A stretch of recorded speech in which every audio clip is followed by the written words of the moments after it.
I recently became the captain at Badger Creek. I haven't done that for very long, but I've been a member there for quite a long time now, like 38 years long.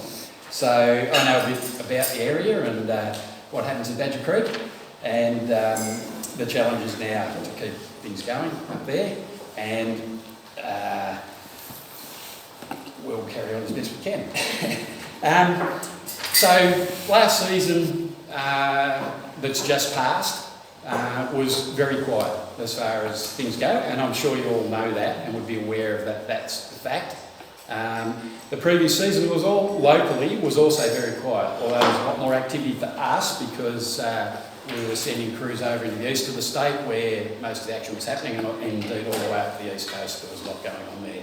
But from this area here, not too much happening.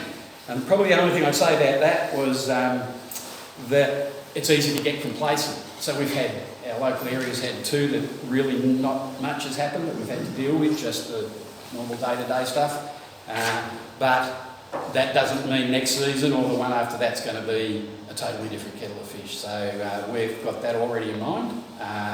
The predictions that we get are good, and this season has just gone. They predicted pretty much what would happen. They also predicted what had happened over in Western Australia. We saw what was going on over there, and the El Niño effect is exactly what that happened. So the east was going to be wet, the west was going to be hot and dry, and there was going to be bushfires, and that's what happened. So the predictions are good. We'll hear predictions later in this year, and maybe they'll be right on the money again as far as we're concerned. Our access to relevant info is worth mentioning.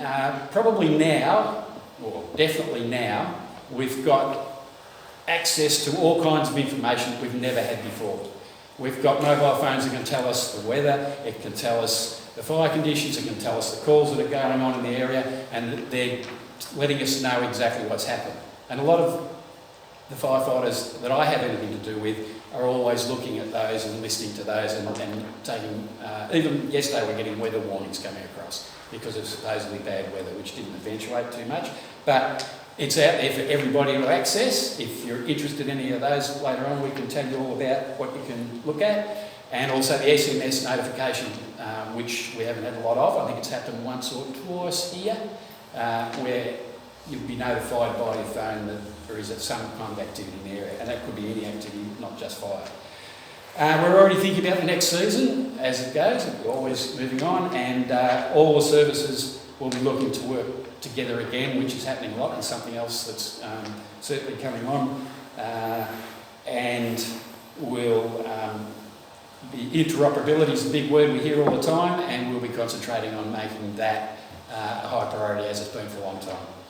Up at Badger Creek, we're getting a bit thin on members. It comes and goes at times, but if anybody's keen to pull on a pair of boots and a pair of overalls, and they live in our area, if you're going to do it here, you need to see Cliff and his crew.